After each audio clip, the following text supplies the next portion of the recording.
모두의 제가 의사진행반에서 말씀드린 것처럼 저는 이 지금 청문회를 보고 있는 국민들 전체가 노동자, 청년, 여성, 참사 유가족 정말 오늘 하루 몸서리치고 있다라고 생각을 합니다. 그리고 특히 오늘 후보자가 오전 지금까지 보여준 이 뻔뻔한 태도에 대해서 정말 너무 고통스러운 시간을 보내고 있다고 생각을 합니다. 그래서 제가 후보자를 괴롭힘 가해자를 피해자와 분리조치하고 조사해서 징계하고 해도 마땅한 부족한 판에 윤석열 대통령이 다시 한번 일국의 장관 후보자로 지명한 것 자체가 윤석열 대통령은 2차 가해자다라고 제가 규정을 한 겁니다.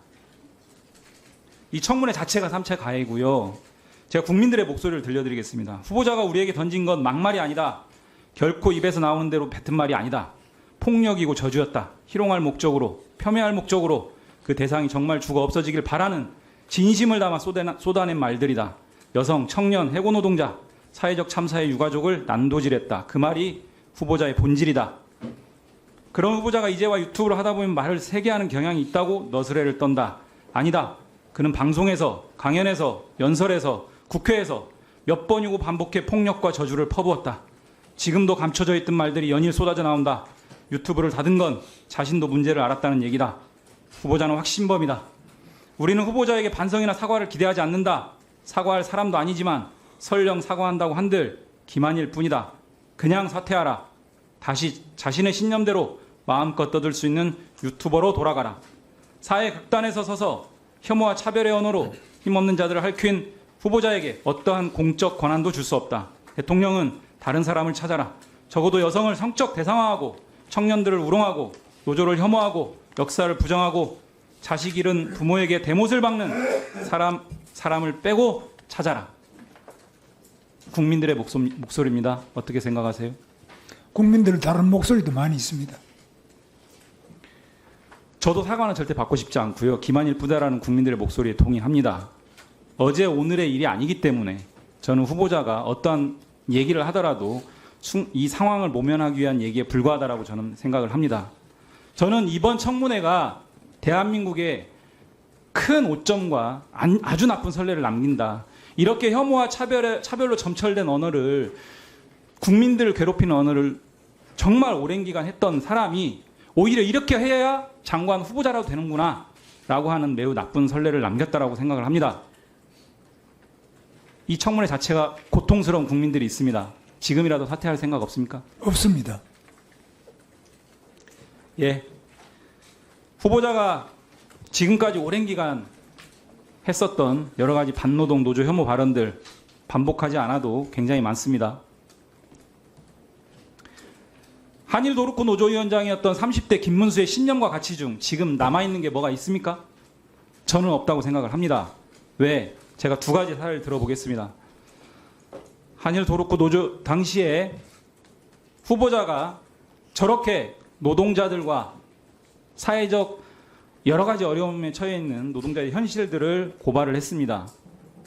지금 소위 삼성전자 비정규직, 간접고용 노동자들, 하청 노동자들, 특수고용 노동자들, 플랫폼 노동자들이 후보자가 당시에 얘기했던 노동자들의 현실과 다르지 않습니다. 동의합니까? 그때하고는 사정이 많이 다르겠습니다. 예. 자, 삼성전자 서비스 판결에 대해서 후보자가 반재벌 친노동 판결, 무노조 삼성전자를 두둔하는 그런 페이스북 글을 올렸습니다. 기억하시죠? 화면 보세요. 기억하시죠? 네. 여전히 같은 생각입니까?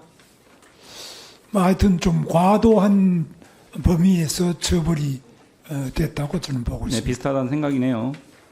삼성전자 서비스 판결 한번 보겠습니다. 대법원에서 부당노동행위 등으로 유죄 확정 판결이 났고요. 삼성그룹 차원에서 전사적인 반헌법적 조직범죄다 이렇게 검찰에서 규정을 했습니다. 경총과 경찰, 협력업체, 삼성전자 서비스 다 형사처벌을 받았습니다. 다음 페이지 보겠습니다. 후보자가 과거에 노조 파괴 행태에 대해서 저렇게 지적했습니다. 다음 페이지 보겠습니다. 윤석열 중앙지검장 당시에 한동훈 3차장 당시에 삼성전자 서비스 사건에 대한 수사 결과 보도자료입니다. 한국 사회 노사관계가 기울어진 운동장이다.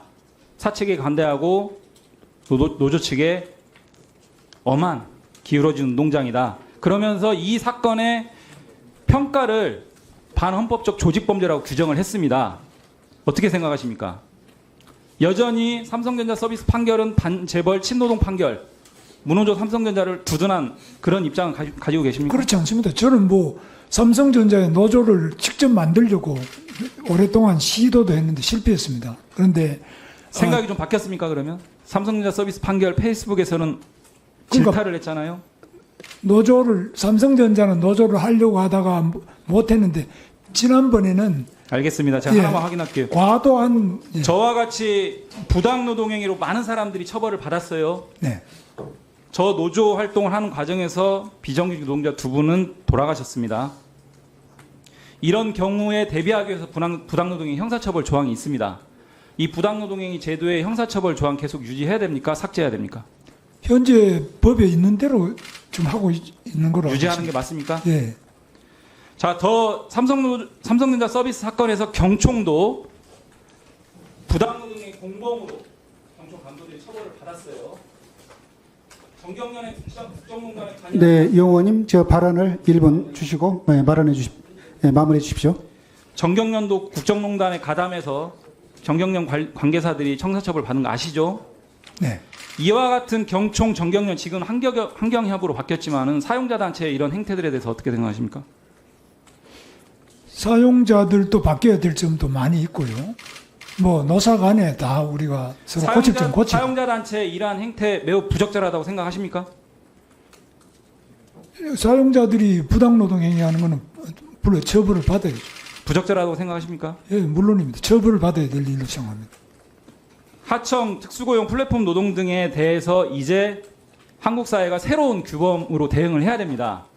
그것이 바로 노란봉투법입니다. 노란봉투법에 대해서 어떻게 생각하세요? 뭐 저는 문제가 많아서 노란봉투법이 시행이 되면 한국에 엔간한 기업은 오지 않을 것을 보고 또 우리 기업도 많이 해외로 나가는 경우가 늘어날 것 같아서 노동자들에게는 많은 불이익이 올 거로 봅니다.